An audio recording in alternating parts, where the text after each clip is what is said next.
Good evening and welcome back to the One Celtic Fans View this evening. Having some technical issues this evening, but it's alright, the show must go on, as they say. Welcome back to the channel. Make sure you give the video a big thumbs up. But there's breaking news. There is breaking news coming out of Birmingham. And again with Aston Villa. Aston Villa, obviously the club that we play in the Champions League, the very last game in the Champions League. And there were noises in the summer that Aston Villa were interested in Dyson Maeda, but nothing came of it. That's awfully echoey. I think the question tonight is, we all know that Dyson Maeda will be probably the next player to be sold. Will he be sold this next transfer window? I don't think so. I don't think that even if I think it'll be the same as last winter when when the Spanish team, Atletico Madrid, came in for the one and only. Let me just check that. When Atletico Madrid came in for Matt O'Reilly and Celtic knocked that back, I think that if Aston Villa do come in for Dyson, Celtic will knock it back. Celtic do not need to sell at the next window. I think Dyson will probably be sold in the summer. But it's not the news that you want going into an international break. There is quite a few publications talking about it. There's one of them actually talking about the fact that Aston Villa might come in for Kyogo and Dyson Maeda. That would be absolutely devastating for Celtic if they were to come in and make a double offer. But it is all just speculation, and we know the fact that Brendan Rodgers and Celtic will not back any offers that come in for the players. Nicola's coming in for the Milton Provos. Let's jump into the comment section and see who's all on board. Ian's in the house. Hail, hail, Celtic. Hail, hail, girls and boys. PS3 Retro TV's in the house. Evening, folks. Stephen Johnson's in the house. Jim is in the house. Evening, brothers and sisters. Tal Max in the house. Paul Bear's in the house. James is in the house. Desmond Donnelly's in the house. GT Boy 67's in the house. Jim F's in the house. Paul Baird, Michael Faulkner, Tam Mack, Zach, Big Dom, Brendan will want to keep the squad together. Yeah, he will do. But I still think that next summer there will be a big bid will come in for Dyson Maeda. He's the one asset that we've really got, that he's probably been at the club at that lengthy time that Celtic will know that for them to maximise their profit, he probably will be sold next summer. But it's a long time away. We've got a whole season to go, so I'm not worried about it. It's noise that's out there. It's noise that we need to talk about, because if you don't talk about it, somebody else will talk about it. But it is noise that we need to talk about. Baz, even Baz and all the Tims around there, it says Paradise Found. Said hi to Nicola. Suneri's coming in from North London. David Bell. Peter Larkin's in the house. Paul, Zach, and Lucy, and also, right, now the facts that we know, and I'm going to the doctors, I say I've got a sinus infection or something. Yeah, that I'm now allergic to the dog. I think that's what it is.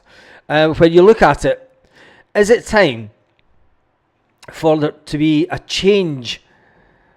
Is the old guard, can you call this team of players the old guard? Can you call Dyson Maeda in the middle of the park?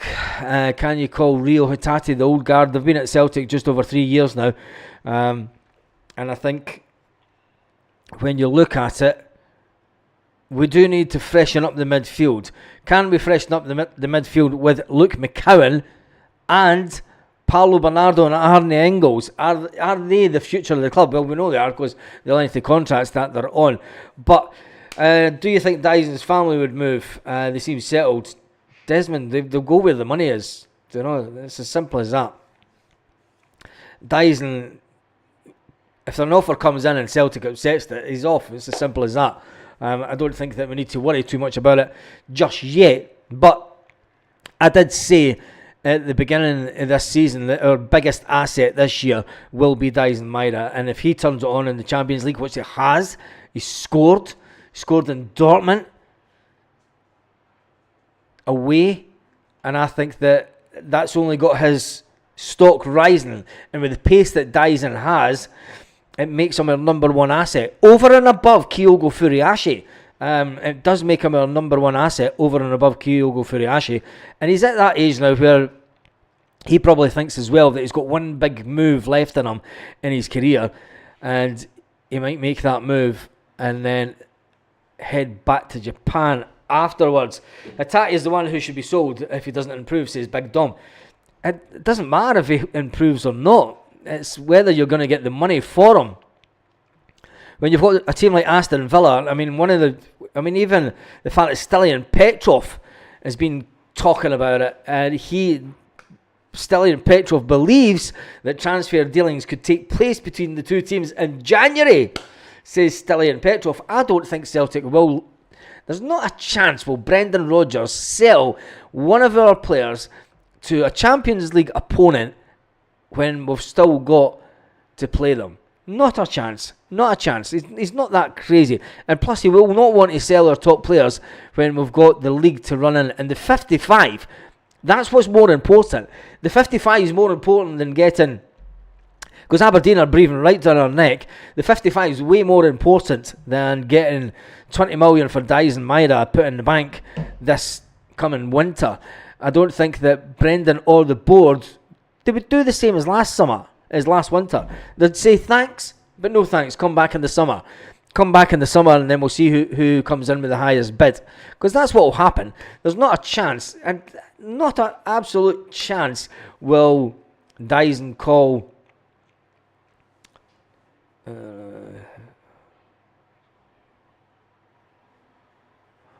I'm just reading some of the comments, sorry. There's not a chance that Dyson Maida will be sold in the January transfer window. Even if Stilian Petrov thinks that a deal will be done between either Dyson or Kyogo and Aston Villa, I don't think so. I just don't see it at all. Bring back Jota. That's never going to happen. He's settling down in French football. He's not going to come back. And plus he plays on the other side of the pitch from Dyson, doesn't he? But anyway, do you think that Luke McCowan and Paulo Bernardo can take over from Callum McGregor and Rio Hatate? That's the bigger question, because what it proved at the weekend, that coming back off the Champions League, Callum's been at the club a long time. He knows that his days are numbered when it comes to seasons. His days aren't numbered this season, but he knows that he's on the trajectory of his career is on a downward path, shall we say. And Callum will know that there's younger players going to come along, and unless he can do a James Forrest, because James Forrest just seems to be untouchable. James Forrest is the player that has been at Celtic that long. And it was interesting that if you look at yesterday's video down at Paddy's Point, there's a guy that I interviewed, one of the guys that I interviewed actually was in the Celtic team with James Forrest, the youth team, from the age of 11 till 17. So there you go. Bet you didn't know that. I'm not going to mention his names, but go back and look at that video. And the guy that I interviewed at the end, right at the end, he played for Celtic aged 11 until 17, and then he was released just after Tommy Burns' death at 17-year-old. And he came through the system with James Forrest, and he sits there every week and goes,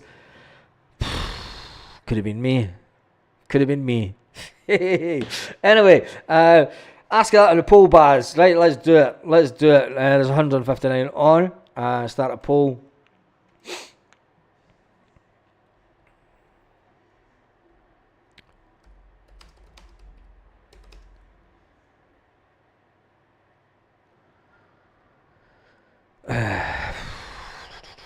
Is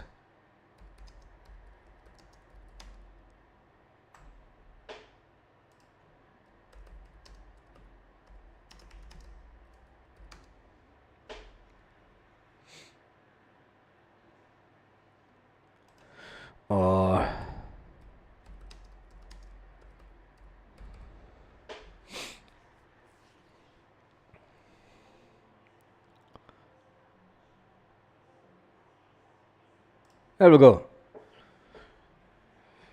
Is it time for Calmac and Rio, or is it time for Luke and Paulo going forward? Is it time for Luke and Paulo in the midfield? This is going to be a good one, because this will see where we think we are. Rio Hatate hasn't been there for a couple of seasons. He's never reached that peak performance that he did the first two seasons really under Ange. And when Brendan came in his third season, he never really reached the heights that he reached when Ange Postecoglou was here. And I mean, don't talk about Ange, because he's having a whale of a time down in Spurs, as we expected he would, But is it time for the old guard? Can we call them the old guard, Calmac and Rio Hatate? Are they the old guard when it comes to this current generation, the Celtic players? I mean, we sometimes look at the old guard and we think like when Scott Brown had been at the team for so long. But Callum McGregor's been there, and Callum McGregor's been at the team for so long now, and he's had a fantastic career. And I'm not knocking any of the players.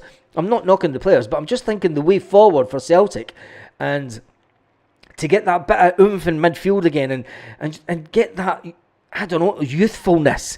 Is it youthfulness that comes in with playing the younger players?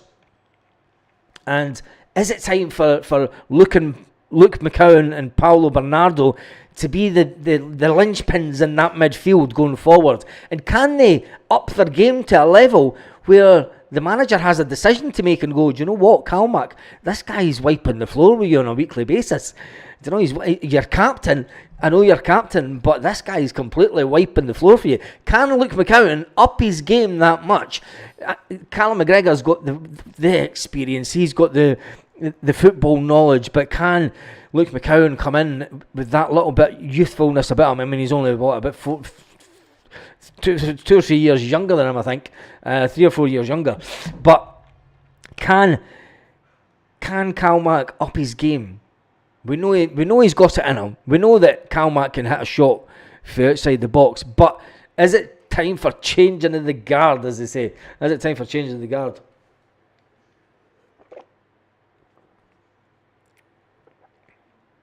Talking about Bruni. You've got Celtic beer mats. Anyway, that is the question for the poll tonight. There's only been 50 votes. Make sure that you vote. There's 203 people on the live. There's 203 people on the live right now. So get voting. Get voting.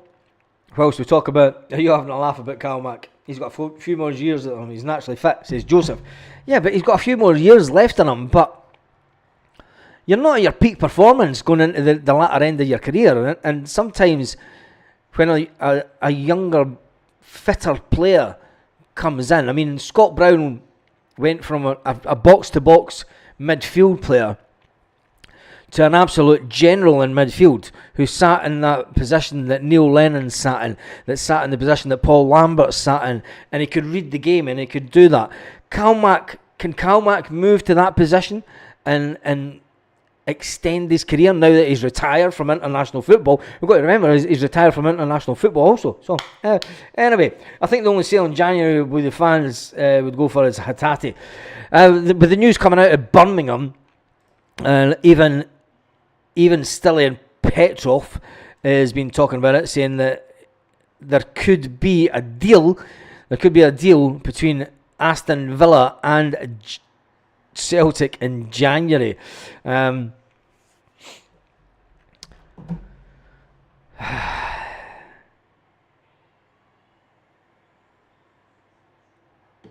You can understand where Petrov's coming from, because he played for them, so I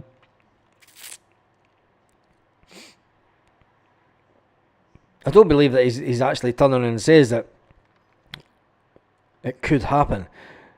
Maida, with his pace and energy to push full-backs and to press, is incredible. Probably one of the best I've seen in football, says Stilian Petrov. And Kyogo is just a classy player. He's a great striker with so much ability, really clever. And the main thing is he scores goals. And the thing is, there's a couple of other publications starting to talk about it now. It is a story that will grow arm and legs over the next week, because there is that international break. Celtic do head over to Ireland, but It is. If anything, it's good for the chat. It is good for the chat. I don't think that Rio Hatate is going to be the player that goes in January. I don't think Celtic are going to sell any of their big stars in January. Can't see it at all. It's far too important to get to the 55 season. That's imperative that we get to the 55, and with Aberdeen breathing right down our neck, I don't think so. So Paul, he thinks that Hatate looks like he can't be arsed playing for us anymore. I've said that for a while. I said that at the beginning of the season. The fact that he was lost, it was lost in translation or some pish, but it was suggested that he, in the summer, said to press back in Japan that he wanted to play at a higher level domestically, whether it be in England or be in Europe. And he's probably thinking, why did a certain player get a move down to England and no one came in for me? And is that at the back of Rio Hatate's mind? For me, he's a player that when he turns it on, I think that he gives off the impression that he can't be bothered. But I think that what's really going on with him is a player that is far too hard on himself. And I think Celtic should be really working on his mindset on the pitch and get him to focus a bit more, because he seems to lose focus a bit on the pitch. But anyway, is it time for Calmac and Rio to step aside for Luke and Paulo Bernardo in towards the end of this season to step up and play, as they say? Get rid of Rio. His heart isn't in it, says Nicola. Let's jump back into the comments whilst we're waiting on that poll just getting up, because there's over 211 people on the live. So make sure you vote on the poll. Is it time for Calmac and Rio or Luke and Paulo Bernardo? And 61%, as it is just now, are going for Luke and Paulo Bernardo in the midfield. Does Luke have the ability? I know that he was technically he was technically outside the top alleged two. Well, it's not the top two because Aberdeen is the top two now. So he was outside Callum McGregor. He was the best midfielder in Scottish football with technical ability, and that's why Celtic paid £1 million for him. Does he have the ability to grow into the? Is it too early in his first season? I think it's probably too early in his first season. I do see him taking over from Callum McGregor at some point in the future. Maybe not this season, but it's definitely worth thinking about that. And Brendan will be thinking about it as well.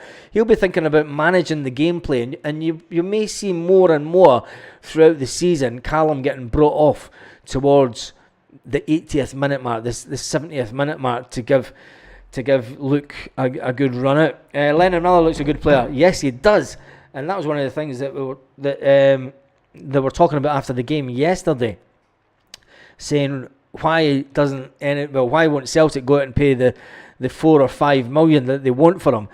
And it's another young player, another youngster that will let go. I don't even get started about that. Dorothy says Calmac and McCowan together. That would be interesting. But people did say, can Lennon and Paul Lambert play in the same team? Maybe these two could play in the same team, but then you're going to have to drop Paulo Bernardo. You're going to have to drop Arne Engels. That's not going to happen because he's an £11 million player, and Celtic will do their utmost to make sure that they turn him into a player and a half, so he'll get as much game time as possible. But then it would have to be Rio Hatate, and the only way that I think that Luke would get more game time is if a bid was to come in for Rio Hatate in the next transfer window, and Celtic were to go, you know what, it's probably better that he moves on because we've got someone in there.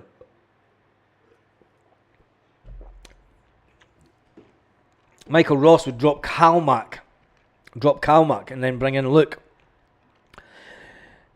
Would that make a good midfield? Rio Hatate, Arne Engels and Luke McCowan.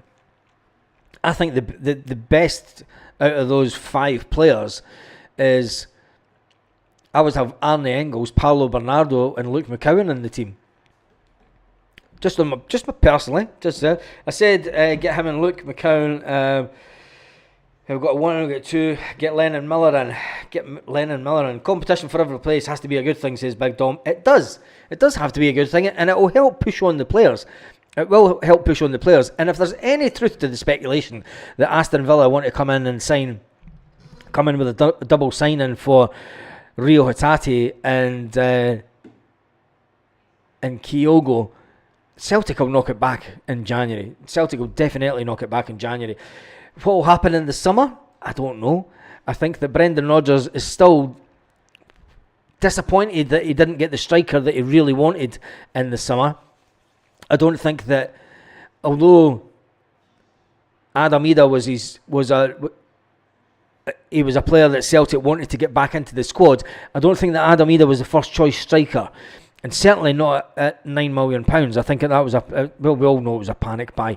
We all know it was as soon as Kyogo goes down with his shoulder. But you've got to remember as well, there was at one point, the manager did say that he wanted to bring in two strikers.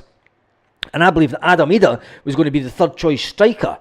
I think that Adam Ida was going to be the third choice striker. And it'll be interesting to see if we go back for Kidsford Garden, if we go back for him. Anyway.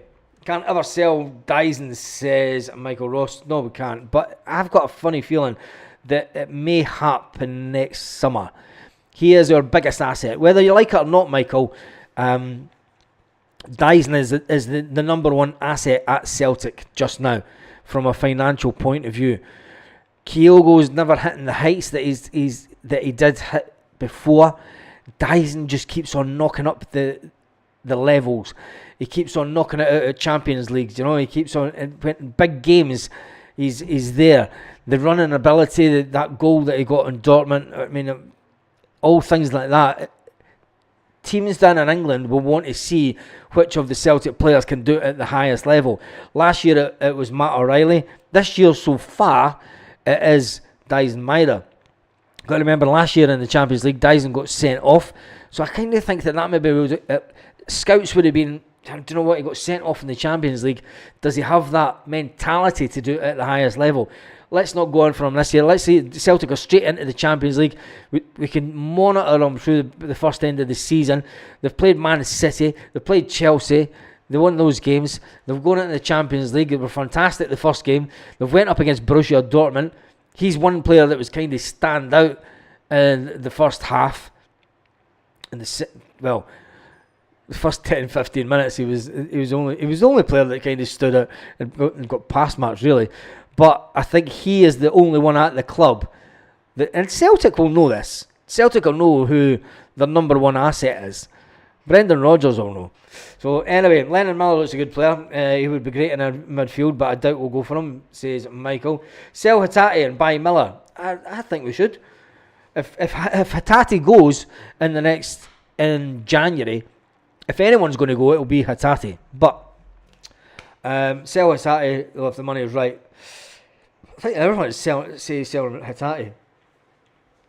When it comes to the vote, it has narrowed down a bit. We're sitting, there's 246 people on the live. Is it time for Calmac and Rio, or should we go with Luke and Paolo in the midfield? Whilst we talk about the speculation that Aston Villa are tipped to make a double offer for Dyson Maeda and Kyogo Furuhashi, according to the one and only Stan Petrov. And the thing is they have a combined market value of 18 million according to Transfer Market. I've just got to see if there's Rodgers could land wide upgrades. Celtic defender set to drop it on international squads.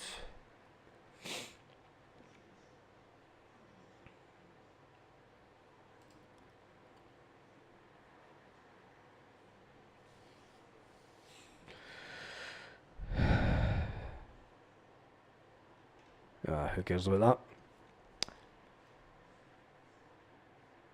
that? I'm just trying to see Newcastle United's.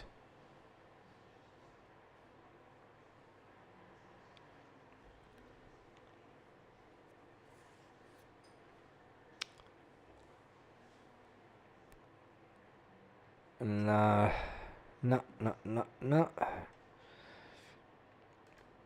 Anyway, we move on. Let's jump back into zombie alert. There's a zombie in.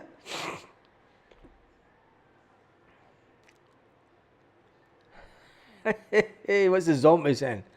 Imagine subscribing to the channel just to get... I can't even see what the subs count is tonight because there is a technical difficulty.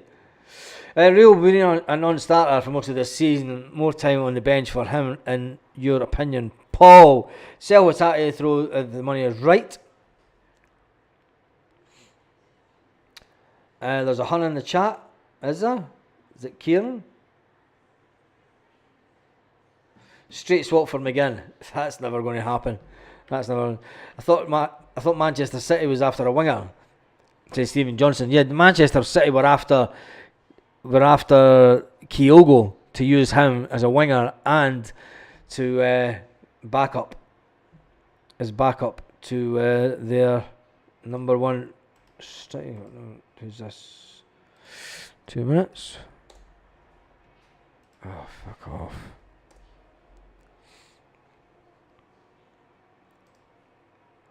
Studio. Yeah, he must have subscribed earlier on. Anyway, imagine subscribing just to get into the chat. Hey, 18 million both would be a robbery for Maida. Would you want 18 alone? Says Ian.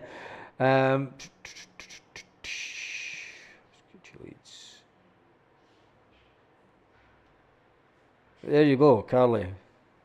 If as the Celtic giving up the league and selling these two players, not Celtic, they're never going to sell these two players. It's all talk. It is all talk.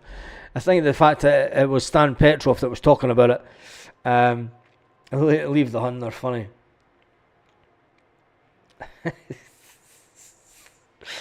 Oh, this is how big clubs do it, guys. This is how the big clubs do it. That's it. You just keep on watching. This is how the champions do it. The Hun's in chat. He's a wee fud. He's always on Clyde's scoreboard. Which one is it? Kieran. That one. Paul Baird deleted it. Keep an eye on it, Paul. And both did.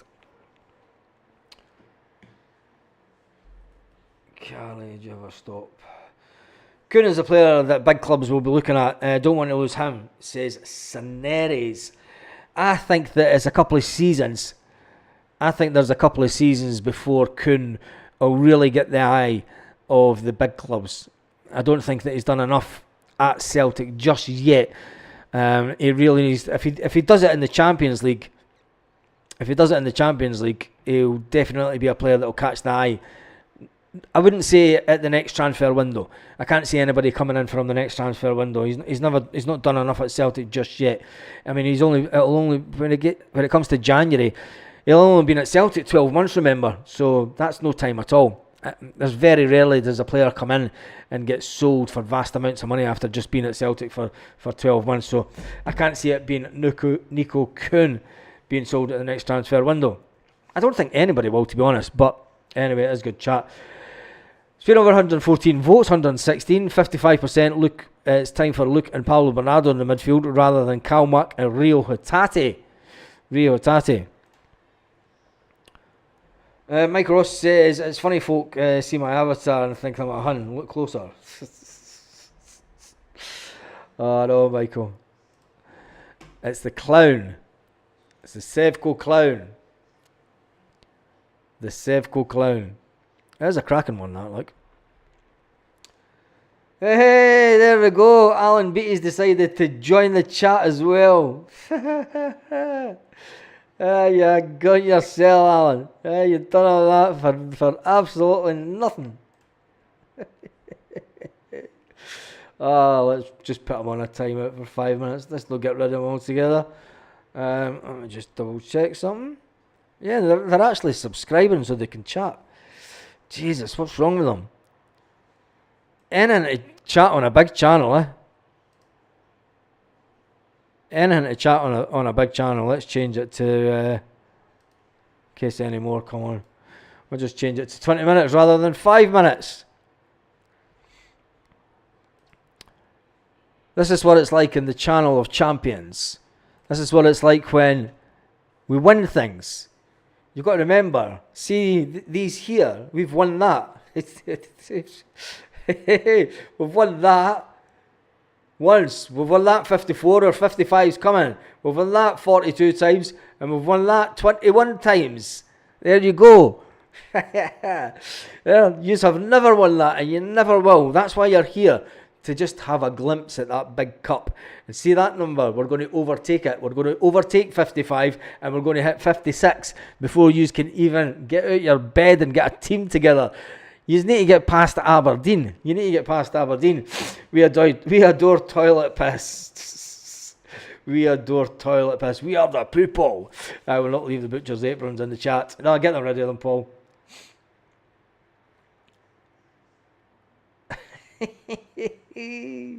The Huns are raging. Aberdeeners doing so well, and they're not. Exactly. We're more worried about Aberdeen this season. Anyway, we're more worried about who we're going to have in our midfield, because we've got a cracking midfield. We've got Callum McGregor and we've got Rio Hatate, who is a bit off the boil just now, and we've been asking the fans whether or not we should get Luke McCowan and Paulo Bernardo into that midfield. They made quite a change when to the game when they came on at the weekend yesterday up in Dingwall. And I think going forward, they're obviously the future of the club, because I mean Paulo Bernardo's on a 5-year contract, and I think Luke McCowan, did he not get a 3-year contract or 2-year contract? I'm not sure, but he'll obviously get that extended.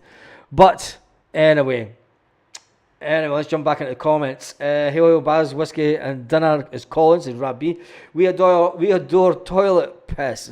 We are the toilet piss. We adore toilet piss. Says Desmond Donnelly. Apologies to Michael Ross. Calmac is not undroppable. Of course he's not undroppable. I think that you'll see Callum McGregor will start, and you'll get, I think even just after half time, you'll see Callum McGregor pass on the armband to the one and only Alistair Johnston throughout the season. Struggling is good. It stops complacency. It does.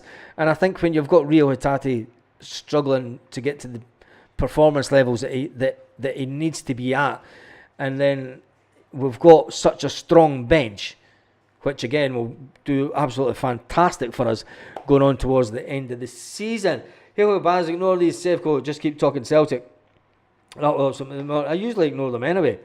I never usually see them, because the guys in the chat usually get rid of them before I even see them. I'm not sitting looking at the chat every second minute.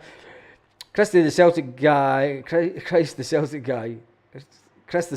says, they're you struggling to Ross County, but they lost their relegation threat Ross County team last year.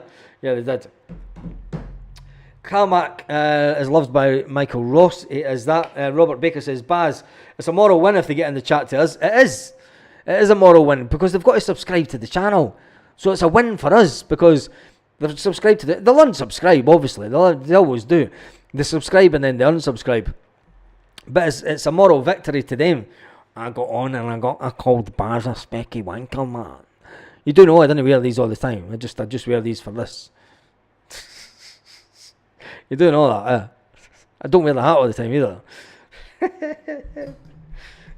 You might have said specky baldy bastard, you know what I mean? Make it a bit of an insult. But anyway, I'm not even bothered with him. My choice in midfield, McCowan, McGregor and Bernardo.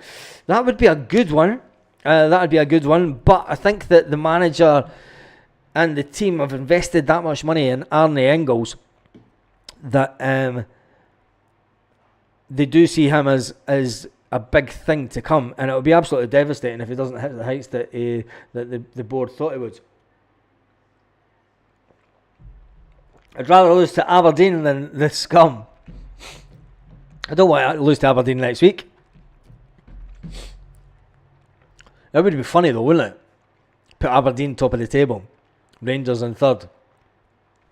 Baz, you've no numbers on your subscription. Yeah, I know, because we had there's no time either, and I didn't have. I had technical issues with the laptop tonight, so I had to restart everything from scratch. But I can tell you the subscriber count is 19,079 subscribers. I'll just check that.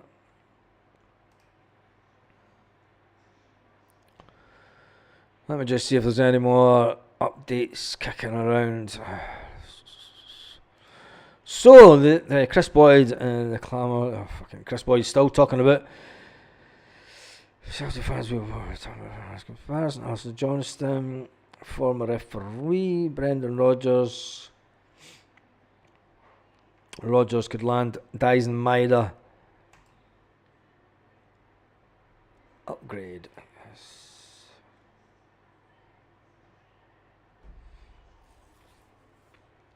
Nah, that's nonsense stories. Nonsense stories, can't about. Moral victory, that's the only victory they'll get this season. They're dug meat, says Terry Mack. Baz, you have no numbers yet, seen that. Vincent says, hail from Dublin. Who's going over to the Sligo? I can't even speak tonight. Who's going over to Ireland for the game on Wednesday? That's Wednesday, isn't it? Yes, Wednesday. Wednesday night. Need to go down to Hoopsbar and watch that, maybe. Calmac and Rio is sitting at 43%. Luke and Paolo are sitting at... We've had over 1,200 people on the live, and there's only 144 people have voted. Had over 1,200 people on the live this evening, and there's only been 144 votes. I'm going to stop the vote in just a couple of minutes. I still think Palma will be away in January or next summer, says Paul. I'm not too sure. Boy should be sacked by Sky. Everybody at Sky knows he's just there for the comedy factor when it comes to Scottish football. He has that little bit of a meltdown on him, and they know that when Rangers get beat, the face on him is absolutely tripping them. They call them sheep shearing strip teasers up there. Anyway. Right, 140. That's not going up at all, is it? Let's just end that poll. So is it time for Luke and Paolo? 57% said yes. Is it time for Calmac and Rio? Only 42%. So that's interesting, even though it was a small number of people in the poll tonight. Anyway, we started off the video tonight with the breaking news that's coming out of Birmingham after the one and only Stilian Petrov. Stilian Petrov and others have been talking about that Birmingham may be in the market for a winger in the January transfer window, and it's been suggested that Aston Villa are going to make a double swoop for Dyson Maida and Kyogo Furiashi. Stilian Petrov says he reckons that there could be a deal between the two teams in the January, although Petrov reckons that the extra firepower wouldn't go amiss for Aston Villa. It's got to be said that Celtic will not want to sell the players. Celtic won't sell any main first team player with the running for 55, the most important season of all. And it'll be a year when Celtic will become the most successful club in Scotland. And by their own right, they will be the most successful club. The time that we win a cup in the league, we'll be the most successful club, and nobody else can take that away from us, because we will have the numbers and we will have the trophies, just like the ones that are here. And I'll have to change the numbers. We'll never change the number on that one, but we'll change that to 55. We'll change that to 43, and we'll change that one to 22 this season, I reckon. And that'll upset quite a few across the city and all around Scotland, and it'll be funny. The meltdown will be funny. Anyway, Peter King says Aberdeen will drop points and they'll get injuries after we pump them, says Peter King. I think it's not going to be as easy game as what you think up in Aberdeen.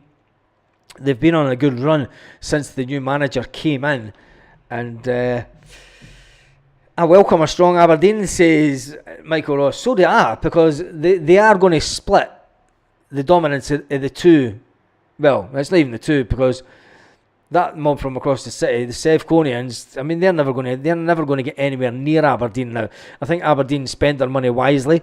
Aberdeen brought in £8 million, was it, in transfer fees in the transfer summer window, and they spent very little of that money.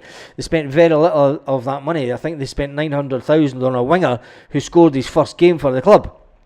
So whilst the other club run around like headless chickens trying to get in, they'll go into meltdown. The time that Aberdeen beats them in a couple of months, they'll just be in complete meltdown. I don't want to talk about them because it's disrespectful to Aberdeen, because Aberdeen are the second best team in Scotland this season. It's as simple as that. Aberdeen, and they're there on merit. Mr. Quinn says, hello, it was Stephen. Jamesy Boy says, evening Baz and Troops late in tonight. Sorry, Jamesy Boy. Can't wait to play the Don, says Carly. Jack says, I'm an old traditionalist. I'd prefer Rangers to finish second as always. It's like Christmas. As for Villa getting any of our players, no chance till next summer. I don't want Rangers to finish second. If you're an old traditionalist, you'll remember a time in the 1980s where Rangers finished 5th and 6th. And Rangers were consistently getting fans of no more than 8,000 at a game. It wasn't until the one and only cheating, curly-haired ex-Liverpool and Rangers player came back as manager, came in as manager, and then did what he did with Scottish football, that they were getting any fans. They were getting no fans. They were getting nothing. They were irrelevant in the 1980s. Completely irrelevant. And it's funny how they don't have memories past the first 9 in a row that they achieved, which was in the 1990s. They seem to there's a thing with that lot. It's like it never happened. That pre 9 in a row, nothing happened. Nothing. We weren't garbage at all. And I think that Aberdeen will push them, and Aberdeen will keep them there. And I think once we start getting some other teams in Scotland starting to spend some money, I mean, could you imagine if Celtic pay £4 million to Motherwell for Miller? Could you imagine how Motherwell would cope with that kind of money? I mean, Motherwell are sitting just behind Rangers at the moment. Could you imagine if Motherwell get £4 million for Celtic? Celtic start spreading the wealth around Scottish football, and they go in January. We sell Rio Hatate for say 8 or 9 million. So that's just a figure off the top of my head, maybe more than that. We sell Rio Hatate, and then we go and invest 4 million of that in Lennon Miller from Motherwell, and we bring him to Celtic.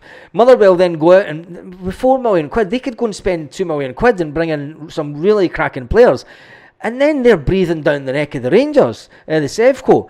And then Motherwell then get into third position. And then that shows you the real level of the new club of Sevco. It shows you the real level that they're at. And I think that's where they really need to be. Back down to where they were in the 80s. Never mind this nonsensical crap that's been around since the late 90s, that they're the best, simply the best, and all the rest of it. They weren't. It's just as simple as that. They weren't. And if you don't believe me, go back and look back the record books. SL17 says Maida 18 million, Kyogo 20 million, Palma hopefully fight back, and hopefully Aberdeen will come second. Or the best Baz, it says SL17. I think that Aberdeen for second and Hearts to go down is a fantastic shout. The newest club in Scotland, they are that Sevco. Also says the Walking Dead are irrelevant. No, they are irrelevant, and Aberdeen are up there, and I hope that Aberdeen keep on playing it the way they're doing, and it give us a really good game. Could you imagine if Aberdeen were the Champions League with us next season? The Huns would be crying. That would be oh, could you imagine? That would be something fantastic. 2012 is what they have been sweating and shaking. The Ludamol. Hail Baz and Lorna on the hoop says noodles. Joe says Hail Baz, I'm worried about Aberdeen. We require to be on our best for the Aberdeen games. I think that when you look at the league, I mean, Celtic are sitting on a goal difference of 21 goals scored. Although we've not been on our best form the last the last game, the St Johnstone game took care of itself. But the Aberdeen, it's always a close game. When you look at the fact that Hearts got a couple of goals against them, got a couple of goals against Aberdeen, but Aberdeen had the fight back that they did. I mean, Hearts are woeful, so you were expecting Aberdeen to win the game. I didn't expect Hearts to be goals up the way that they were, but they came back and they fought back because they knew they had to win. It's as simple as that. They've now got a mentality in Aberdeen that they know they have to win. If they've got any aspirations about staying up there, I mean, Aberdeen fans were singing that they're going to win the league. And when it comes to the game in 2 weeks' time, 2 weekends' time, it's a complete top of the table clash. And I'm glad that it's at Celtic Park. I am glad it's at Celtic Park because it's always easier when it's at Celtic Park because they never fill their stadium. I mean, they're filling their stadiums yet, actually. I mean, I bet they're not even filling their stadium and they're sitting second top of the league. Well, they're sitting joint top of the league. They're not sitting second, they're sitting joint top. but it is only on goal difference that Celtic are way ahead. Falcon Hoof says be lucky to get him for under 4 million at Celtic. Paid 10 plus for players. What about Turley? Never mind Lennon Miller.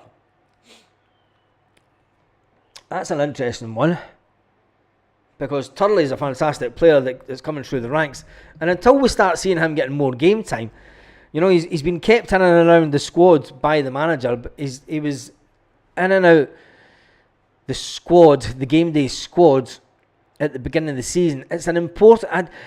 I think that you're not going to see the likes of Turley at this point in the season, Michael, because it's too must win. It's too important. There's every game is important for Celtic, and the way that the league is that tight this year, it is a case of we can't afford to have anyone on the bench that isn't really experienced. But if he's good enough in training and he's shown himself in training, but then who do you leave out? Because if you've got Kalmak, if you've got Arne Engels, and you've got Paulo Bernardo in midfield, you're going to have Rio Hatate, you're going to have Luke McCowan in that midfield sitting on the bench. We generally will have the two midfield players sitting on the bench. It's going to be difficult to see how he's going to get game time until after Christmas. It's not once we get past Christmas. We'll see what happens then. Anyway, if Aberdeen won the league, we would get through the qualifiers, no bother. Michael says, have to calm down. Paul Baird says, I have no worries about winning the league this year. Neither do I, Paul. And I think that Celtic, when it gets to January, we all know what Celtic do in January, and it's just, we take it up a level. Celtic always they know what the end game is. We've been there and done it that many times before, that the team, what's instilled into this team by the backroom staff, it's not. This isn't instilled by Brendan Rodgers. This is instilled by John Kennedy. It's instilled by young Strachan, and those are the ones that have been here the longest in that backroom staff. And Kennedy will sit and talk to the players and talk about the way that you just up your game. You up your game. And Brendan Rodgers has said it before. Celtic, the level, the way that Celtic structure their fitness and the regime is so that they go through the season, slight improvements, and they're just going along at this time of the season. We know that the Champions League is there, and you've got to try and perform at your highest level, but when it gets to January and February, everyone knows that Celtic just they flick a switch and it's just up the gears and they go, right, there's the finishing line, let's do it. It's in our hands. It is in our hands. Not Pittodrie will be full, not one empty seat in Pittodrie. We'll definitely hit the magic 55 this season, I think so. We've seen you guys vlog from the game on YouTube. He says that Hearts were the better team until they send it off. Yeah, everyone who said that Hearts were the better team. Mike Ross says, I know Baz, but promote Turley over buying Miller. That's what I mean. That's true. That's true. You could promote, yeah, and especially if they're wanting 4 million for him. But he's younger and he's got that first team experience, and that's sometimes. You go for Turley all day long because he's a fantastic player and he's living his dream. What happened to Mike Mitchell Frame? I don't know. He looks a decent young talent. The 55 is on its way to paradise, says Vincent O'Brien. Us doing the 55 is just the start. Yes, it is just the start. I think once we finally get the 55 up there and we equal them, we then go into 56 mode, and that's it. It's Celtic are then the best team in Scotland, and we are simply the best. We should start singing that just to annoy them. And then keep the add-on bits too. I used to love it when we used to out-sing it at Ibrox. We'd go to Ibrox and the Celtic fans were singing simply the best more than the Rangers fans. It was brilliant. Absolutely brilliant times. Anyway, right, Brendan Rodgers has commented on Luke McCowan and could be coming into the team more. He says that he's more than just a Celtic fan living his dream after his performances. The 26-year-old has played an important role in games this season, but I think that he is one to watch. I think he is young to watch. He's stepping up to the mark at Celtic. He only cost us 1 million. It is a bit later on in his career that he probably would have liked to get to Celtic, but you've got to remember, at the age 20-year-old, he was a lifeguard in a swimming pool. So he was late into the game, but he's at Celtic, and I think that he's going to be the one that will be in the middle of the park in years to come when Callum steps down. I think you'll see a Luke McCowan that will completely excel at the game. Anyway, we have had over 1,014 on. Let's jump back into the comments before we finish up for the night. Celtic have already achieved more than the Rangers back in the Victorian times in our second. So yeah, they died as well, so they can't. We've already got more than them. Desmond Donald says, "We look starts for me from now on." Mike Ross says, "Paul Baird, 53, actually the one that shared that." McCowan will be called up for the international team. Will he be called up? I don't think so. I don't think he's done enough at Celtic yet. He's not had enough game time. If the Honduras manager's not getting a player international call-up because he's played... But then again, you can get into the Scotland team and not be playing for your first team, because there's many guys that do it, and you wonder... anyways, Clark will never get him up. Never. Technically, we are going to be the first team in Scotland to win 55. This is true. Make sure you hit the thumbs up. It says SL17. There's only 106 thumbs up when there's been over 1,430 people on the live this evening. I'll be back tomorrow morning with some Celtic news, and then we'll be... I don't know if I might be able to do another one later on in the afternoon, and then we'll do one at 9 o'clock, 8 o'clock Celtic part-time as per normal. And just a friendly reminder to any of that lot watching, we've won this 21 times. We've won this 42 times, which is more than any other team. We've won this 54 times. 55 is incoming. And we've won this one once. It's the greatest cup of all. The biggest one of all. Yes, Celtic have their name on the big cup. That's all that you need to know. And on that note, have an absolutely fantastic evening, Celtic fans all around the world.